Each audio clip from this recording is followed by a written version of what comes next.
Hello friends आज 17 अगस्त group D का first exam हो गया और एक बात क्लियर हो गई। साइंस के जो 25 क्वेश्चन पर एग्जाम आ रहे हैं वो काफ़ी डिटेल में आ रहे हैं। अगर कोई टॉपिक उन्होंने सेलेक्ट कर लिया तो काफ़ी डिटेल में क्वेश्चन पूछ रहे हैं। मैंने 17 तारीख के फर्स्ट सेकंड शिफ्ट के कुछ ये क्वेश्चन लिए, उससे हमें एक आइडिया लग गया कि अभी जो फोकस टॉपिक है उनका वो है लाइट। तो आगे आने वाली शिफ्ट के बच्चे घबरा गए क्योंकि लाइट और मिरर ऐसे टॉपिक हैं जो ज़्यादा अच्छे से कोई नहीं पढ़ता।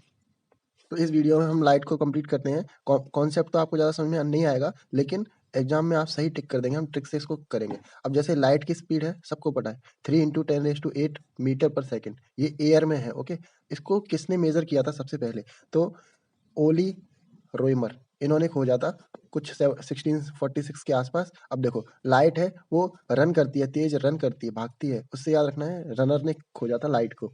यानी ये जो मेजरमेंट है सबसे पहले रनर ने किया था। बड़ी इजीली याद रहेगा। यहाँ आपको एक बात क्लियर होनी चाहिए। जैसे अगर हम वाटर में लाइट की स्पीड पूछेंगे तो 2.25 × 10⁸ मीटर पर सेकेंड, यानी वाटर में थोड़ी स्पीड कम हो गई। ये वैल्यू आपको याद तो नहीं रखनी, बस इतना याद रखना है वाटर में थोड़ी कम हो गई। वैसे भी हम देखें कि हवा में अगर टॉर्च जला दे तो स्पीड काफ़ी तेज भागती है, लेकिन वाटर में अगर हम टॉर्च जलाएं तो ऐसा लगता है वो रुक रही है। तो इससे आपको याद रखना है।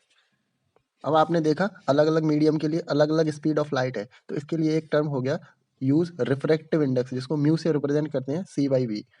ठीक है, ये रिफ्रैक्टिव इंडेक्स है, इसको हम अभी थोड़ी देर में पढ़ेंगे। लेकिन आपको एक बात समझ में आ गई कि अलग अलग मीडियम में अलग अलग स्पीड है, तो हर किसी का अलग अलग रिफ्रैक्टिव इंडेक्स हो जाता है। वाटर का कुछ होगा, एयर का कुछ होगा। ठीक है, यहाँ सेकंड क्वेश्चन एग्जामिनर का सबसे फेवरेट है। सन से अर्थ तक आने में लाइट को कितना टाइम लगता है? इसका आंसर 8 मिनट 19 सेकंड है, लेकिन सारे बच्चे भूल जाते हैं एक बार पढ़ने के बाद। तो आपको क्या करना है, 499 सेकंड याद रखने हैं। ये चीज़ याद रहती है, इसको आप कन्वर्ट कर लेना। अभी फिलहाल के लिए याद रख लो, 499 सेकंड में अर्थ से सन पर या सन से अर्थ पर लाइट आ जाती है। कुछ नहीं किया, यहाँ से यहाँ की बीच की जो डिस्टेंस है वो हमें पता है, स्पीड हमें पता है, तो डिवाइड कर दिया। लेकिन आपको डायरेक्ट याद रखना है। अब हम थोड़ा रिफ्लेक्शन देख लेते हैं। ठीक है, आप लोग अगर हिंदी मीडियम से तो थोड़ा समझने में दिक्कत आ रही होगी, लेकिन ये साइंस के टर्म में इजीली याद हो जाएंगे। रिफ्लेक्शन के 2 लॉ है। फर्स्ट लॉ ये कहता है कि अगर इंसिडेंट रे जिस पॉइंट पर इंसिडेंट हुई, मान लो ये यहाँ पे शीशा लगा हुआ है, कांच, यहाँ इंसिडेंट रे यहाँ टकराई और रिफ्लेक्ट होके इधर जाएगी। ठीक है, और यहाँ एक नॉर्मल होती है इन दोनों के बीच में। तो ये जो तीनों पॉइंट है वो एक ही पॉइंट पे है। ऐसा नहीं हो सकता इंसिडेंट रे यहाँ टकराए और रिफ्लेक्टेड रे यहाँ से निकले, ऐसा नहीं होता। यहाँ इंसिडेंट रे टकराती है तो यहीं से रिफ्लेक्ट होती है, और नॉर्मल के साथ ये इक्वल एंगल बनाती है, यानी एंगल आई एंगल आर के बराबर होता है। ठीक है, ये फर्स्ट लॉ है जो पॉइंट वाला है, एक ही पॉइंट पे तीनों रिफ्लेक्ट होती है। और दूसरा लॉ है ये एंगल वाला, I = R। अब अगर यहाँ क्वेश्चन घुमाना होता है एग्जामिनर को तो सिर्फ एक पॉइंट पर घुमा सकते हैं। वो क्या करते हैं, मिरर से इंसिडेंट एंगल के बीच का ये वाला एंगल दे देते हैं और फिर पूछते हैं रिफ्लेक्टेड एंगल क्या है। जैसे मान लो उन्होंने ये 60 दे दिया, अब पूछा रिफ्लेक्टेड एंगल क्या है, तो सब बोलते हैं अरे ये और ये इक्वल होता है, रिफ्लेक्टेड एंगल भी 60। ऐसा नहीं करना, ध्यान रखना ये जो एंगल बन रहा है ये नॉर्मल के साथ बन रहे हैं। तो अगर ये वाला एंगल देंगे तभी ये वाला एंगल हम निकालते हैं। ठीक है, ये मैथ की छोटी सी बात है, आपको क्लियर हो गई होगी। तो रिफ्लेक्शन के 2 नियम हो गए, एक ये पॉइंट वाला, दूसरा ये एंगल वाला। ठीक है, अब यहाँ से क्वेश्चन बहुत डीप के माने जाते हैं और यही एग्जाम में आ रहा है। तो सबसे पहले हम 2 चीज़ें पढ़ेंगे, एक कॉनकेव मिरर और एक कॉन्वेक्स मिरर। अगर आप हिंदी मीडियम से हैं तो भी आप याद रख लेना, ये कॉनकेव मिरर है। ठीक है, शीशा, सबसे पहले हम शीशा पढ़ रहे हैं और इस साल इसमें बहुत अच्छे क्वेश्चन भी बन रहे हैं। तो आप ये देखो, जैसे हमने ये कॉनकेव मिरर बना लिया, हुआ क्या, ये बहुत बड़ा एक सर्कल था शीशे का, उसमें से हमने थोड़ा सा तोड़ लिया तो ये इतना निकल के आ गया। ठीक है, अब ये जो इतना बड़ा सर्कल रहा होगा जिसको हमने तोड़ा और ये पीस लाए, तो ज़्यादा कॉन्सेप्ट समझने की जरूरत नहीं है आपको, जो पेपर में आता है वो देखो। जैसे मान लो इसको हम पोल बोलते हैं और ये सेंटर है, तो इसका सेंटर ऑफ कर्वेचर रहा होगा C। ठीक है, और यहाँ फोकस पॉइंट होगा और इसके बाद का हो इनफाइनाइट पॉइंट होगा। तो अब जो ऑब्जेक्ट रखा, अब क्वेश्चन ऐसे आता है, ऑब्जेक्ट रखा हुआ है, मान लो ऑब्जेक्ट कहीं भी रख सकते हैं इनफाइनाइट पर, इन दोनों के बीच में। जैसे मान लो इनफाइनाइट पे रखेंगे तो 1 पॉइंट हम अपनी तरफ से नंबर देते हैं, इन दोनों के बीच में रखना है तो 2 पॉइंट दे देते हैं, इन दोनों के C पे रखना है 3, C और F के बीच में रखना है 4, F पे अगर ऑब्जेक्ट रखा है 5, F और P के बीच में ऑब्जेक्ट रखा है तो 6। ये हमने नंबर दे दिया। ठीक है, क्वेश्चन ये आता है कि जैसे ये ऑब्जेक्ट रखे हुए हैं 1 2 3 4 5 6 पर ऑब्जेक्ट रखे हुए हैं, अब बताओ इमेज कहाँ बनेगी? तो या तो आपको पूरा बनाना आता हो या फिर एक छोटी सी ट्रिक है। देखो, 3 के सामने 3 पर इमेज बनती है, यानी 3 नंबर क्या था, C।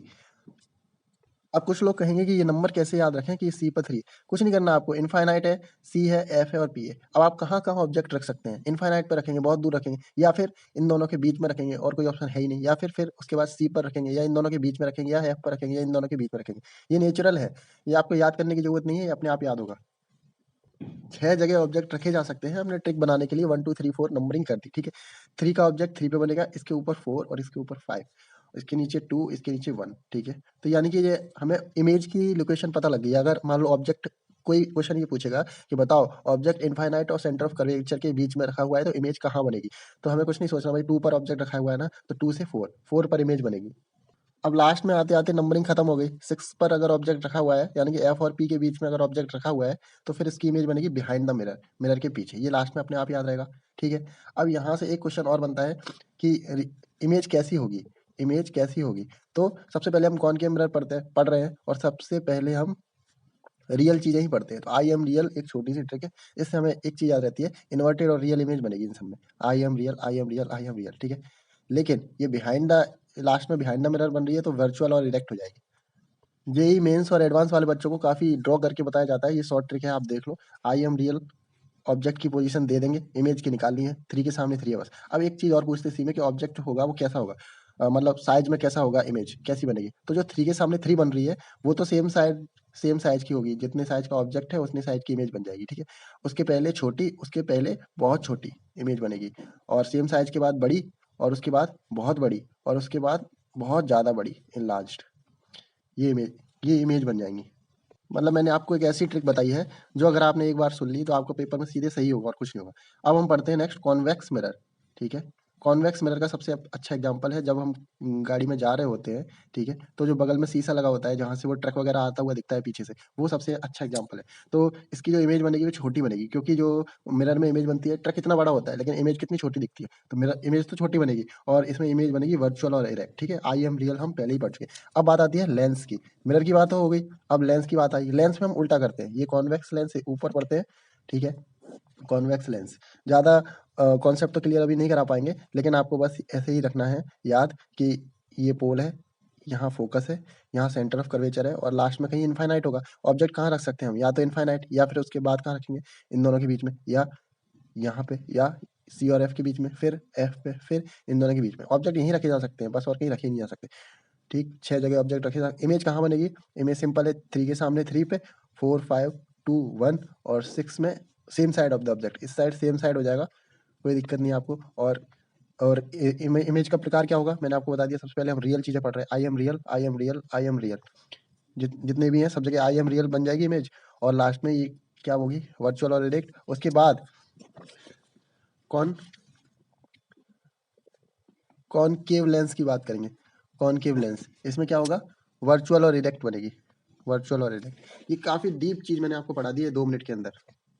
आपको बस एक चीज़ याद रखनी है कि सबसे पहले हमने पढ़ा है कॉनकेव मिरर, कॉनकेव मिरर पढ़ा है। उसके बाद ये सारी चीज़ें, कॉन्वेक्स मिरर, यहाँ लेंस के केस में उल्टा हो जाएगा, कॉन्वेक्स लेंस और कॉनकेव लेंस, ठीक है?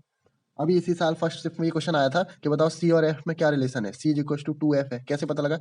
एफ प्लस एफ, 2f से मिलके सी बन रहा है, C equal to 2f, simple question आया था। क्वेश्चन ये आ सकता है कि जैसे बताओ सेंटर ऑफ कर्वेचर पर ऑब्जेक्ट रखा हुआ है, उसकी इमेज जो बनेगी वो कहाँ बनेगी? तो हमें तो बस नंबरिंग याद है 1 2 3 4 5 6, ठीक है?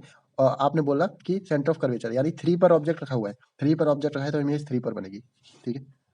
अब एक और टॉपिक है इंपॉर्टेंट, रिफ्रैक्शन। अभी हमने रिफ्लेक्शन पढ़ा, अब हम रिफ्रैक्शन पढ़ेंगे। हिंदी में भी कुछ बोलते होंगे। तो इसमें होता क्या है, जैसे मान लो एक सरफेस है, जैसे यहाँ पे नीचे पानी भरा हुआ है, ठीक है?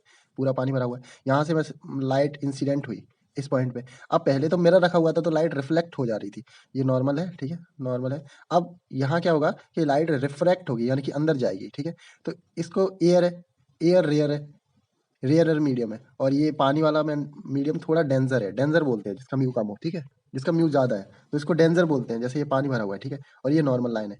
अब क्वेश्चन ये आता है कि ये जो रिफ्लेक्टेड लाइन है, रिफ्रैक्टेड लाइन है, और ये इंसिडेंट लाइन है, तो रिफ्रैक्टेड लाइन नॉर्मल की तरफ मूव कब होगी और नॉर्मल से बाहर कब मूव होगी? अब जैसे ये पानी वाले मीडियम में आया तो हो सकता है कि लाइन थोड़ी सी इस साइड डिफ्लेक्ट हो जाए, ठीक? यहाँ जाने की जगह थोड़ी सी इस साइड हो जाए। तो क्वेश्चन यही पूछते हैं कि नॉर्मल की तरफ होगी कि नॉर्मल से बाहर? तो इसके लिए छोटी सी ट्रिक है। ये मीडियम कौन सा है? डेंजर। डेंजर मीडियम है। डेंजर मीडियम है तो इसको थोड़ा डर लगा तो ये नॉर्मल के पास आ गई, जिससे थोड़ा सा बच जाए, क्योंकि मीडियम डेंजर है ना, तो ये नॉर्मल के पास आ जाएगी बचने के लिए। तो डेंजर मीडियम में जो लाइन होती है, ये रिफ्लेक्टेड लाइन होती है, वो नॉर्मल के पास आ जाती है। ठीक है, ट्रिक है, हमने बता दी। लेकिन कभी कभी ऐसा होता है कि नीचे मान लो रेयरर मीडियम है और यहाँ मान लो कांच है। कांच कैसा है? डेंजर मीडियम है, डेंजर। और ये नॉर्मल लाइन है, ये लाइन इंसिडेंट हुई। अब बताओ कि रेयरर मीडियम में नॉर्मल से बाहर जा, नॉर्मल के पास लाइन आएगी कि नॉर्मल से दूर जाएगी? डेंजर मीडियम तो है नहीं, ये नीचे रेयरर मीडियम है, तो ये नॉर्मल से थोड़ा सा बाहर ऐसे करके जाएगी। ठीक है। अगर मान लो कि ये बहुत ज़्यादा रेयरर हो गया, बहुत ज़्यादा रेयरर हो गया, तो नॉर्मल से और ज़्यादा बाहर चली जाएगी। मैंने इसको और रेयरर कर दिया तो ये और बाहर चली जाएगी, और रेयरर कर दिया तो ये और बाहर चली जाएगी, और एक टाइम ऐसा आएगा कि ये बाहर यानी कि रिफ्लेक्ट कर जाएगी लाइन। इसको बोलते हैं टोटल इंटरनल रिफ्लेक्शन। हालांकि हमने रिफ्लेक्टेड सरफेस लगाई नहीं थी, फिर भी ये मीडियम इतना रेयरर हो गया कि ये लाइन बाहर चली गई, तो इसको टोटल इंटरनल रिफ्लेक्शन बोलते हैं। ये बहुत यूजफुल है। तो जैसे रिफ्लेक्शन के नियम पढ़े थे, रिफ्लेक्शन के भी दो नियम है। पहला कि ये जो इंसिडेंट, नॉर्मल और रिफ्लेक्टेड लाइन है वो एक ही पॉइंट पर है। ठीक है, लॉ 1 क्लियर हो गया। लॉ 2 बिल्कुल आपको याद रखना है, इसको स्नेल्स लॉ बोलते हैं, स्नेल्स लॉ। ठीक है, जो sine i by sine r ये कांस्टेंट रहता है। ठीक है, इसकी कोई यूनिट नहीं होती रिफ्लेक्शन की। एक ये पॉइंट आपको याद करना है। अब देखो जो क्वेश्चन पेपर में आते हैं, क्वेश्चन पहला, जो स्काई ब्लू दिखता है वो किसकी वजह से दिखता है? ठीक है, स्काई ब्लू, यहाँ से आपको याद रखना है, स्काई यानी स्कैटरिंग, स्कैटरिंग की वजह से स्काई ब्लू दिखता है। दूसरा क्वेश्चन, सन रेड दिखता है, रेड वो किसकी वजह से दिखता है? वो भी स्कैटरिंग की वजह से दिखता है। तो लाल सन है यानी कि गुस्से में है, गुस्से में क्या करेगा? काट देगा, काट के रख देगा, तो उससे स्कैटरिंग, काट के रख देगा, ऐसे याद रखना।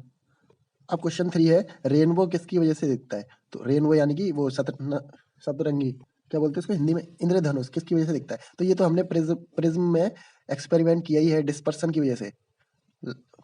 आप ऐसे याद रख लो, डाइवर्स हो जाती है तो डिस्पर्सन की वजह से रेनबो दिखता है, बस ऐसे। अब दो बहुत अच्छे टॉपिक जिससे क्वेश्चन बनता है, रिफ्रैक्शन ऑफ लाइट की वजह से भी कुछ फिनोमेने होते हैं, और टीआईआर की वजह से भी होते हैं, टोटल इंटरनल रिफ्लेक्शन की वजह से। रिफ्रैक्शन की वजह से 4 फिनोमेना होते हैं, ट्रिक से हम याद करेंगे, ट्रिक से। ठीक है, 10% बैटरी बची है, जल्दी से करते हैं। देखो, तारों का टमटमाना, तारों का टमटमाना रिफ्रैक्शन की वजह से होता है। दूसरा, जो स्विमिंग पूल है, स्विमिंग पूल पानी से भरा रहता है, वो उसकी जो जमीन है वो थोड़ी सी ऊपर दिखती है, वो रिफ्रैक्शन की वजह से होता है। ये सारे क्वेश्चन पूछेंगे, अभी हम ट्रिक बनाते हैं। तीसरा, तीसरा क्या है? हाँ, जो शुरुआत में ओवल जैसा दिखता है ना, ये क्या बोलते हैं? सन, जैसे सूरज निकलता है तो शुरुआत में ऐसे ओवल जैसा दिखता है, और डूबता है तब ओवल जैसा दिखता है, ये रिफ्लेक्शन की वजह से होता है। तो देखो एक ट्रिक है यहाँ पे, क्या हुआ आपको याद रखना है, एक तारा है ऊपर, ऐसे ऊपर आसमान में एक तारा है, वो टूट के स्विमिंग पूल में गिरा। ठीक है, स्विमिंग पूल में गिरा और उसने ऐसे ऐसा एक निशान बना दिया ओवल जैसा। तो हमने ये रेयर डेंजर मीडियम कहाँ पढ़ा था? रिफ्लेक्शन में। तो इससे आपको याद रखना है तारे वाली बात, तारे का टमटमाना, नीचे स्विमिंग पूल में गिरा तो स्विमिंग पूल की जमीन दिखती है थोड़ी ऊपर रिफ्लेक्शन की वजह से, और ये ऐसा ओवल जैसा निशान बन गया, तो ओवल जैसा शेप सूरज का डूबते और उगते टाइम दिखता है, वो किसकी वजह से? रिफ्लेक्शन ऑफ लाइट की वजह से। छोटी सी ट्रिक है, बस इससे रिफ्लेक्शन याद रहेंगे, तीनों पॉइंट। टोटल इंटरनल रिफ्लेक्शन में चीजें चमचमाने लगती हैं, तो एक तो डायमंड हो गया। ठीक है, दूसरा, जो पानी बरसता है तो ऐसे बबल गिरता है तो वो चमकता है, कभी आपने देखा होगा, वो चमक हो रही है तो टोटल इंटरनल रिफ्लेक्शन की वजह से हो रही है। तीसरा एक बहुत इंपॉर्टेंट है, जैसे ये सूरज है और ये सूरज उग रहा है और ये जा रहा है जमीन पे। ठीक है, तो सूरज के उगने से पहले कुछ देर पहले ही रोशनी दिखने लगती है, और सूरज के डूबने के बाद तक कुछ देर सूरज की रोशनी दिखती है, वो किसकी वजह से? टोटल इंटरनल रिफ्लेक्शन की वजह से। तो ऐसे एक तीर बन रहा है ना, एक तीर यहाँ, एक तीर यहाँ, तो उससे याद रखना ये सब तीर की वजह से हो रहा है, TIR की वजह से। ठीक है, अब एक और टॉपिक छोटा सा कंप्लीट करते हैं 2 मिनट के अंदर। पावर ऑफ लेंस आपसे पूछेंगे कभी, पावर ऑफ लेंस क्या होता है? P, तो 1 अपॉन फोकल लेंथ, यानी कि F अगर किसी लेंस का पता है तो डायरेक्ट पावर निकल सकता है। ठीक है, पावर कॉन्वेक्स मिरर में होती है पॉजिटिव। ठीक है, पॉजिटिव। तो कॉन्वेक्स में ये लास्ट में एक्स आ रहा है ना, एक्स को घुमा के यहाँ रख दो, पॉजिटिव हो गई पावर। और कॉनकेव में पावर क्या होगी? निगेटिव। ये ट्रिक से आपको याद करना है, कॉन्वेक्स में ये एक्स आ रहा है ना, इसको घुमा के यहाँ रख दिया तो पॉजिटिव पावर होगी। ठीक है, और यहाँ मिरर का फॉर्मूला है, मिरर का फॉर्मूला क्वेश्चन आ सकता है, काफी डीप में पूछ रहे हैं, 1/f is equal to 1/v plus 1/u। ये ऑब्जेक्ट डिस्टेंस है, ओ सॉरी, u ऑब्जेक्ट डिस्टेंस है, v इमेज डिस्टेंस है। फोकल लेंथ f आपको दी होगी, इनमें से 2 चीजें दी होंगी, एक निकालनी होगी, निकाल लेना। अगर कॉन्वेक्स लेंस होगा तो f पॉजिटिव लेना, मैंने आपको पहले ही बोल दिया कॉन्वेक्स में f पॉजिटिव लेना। ठीक है, बस हो जाएगा। Thank you friends.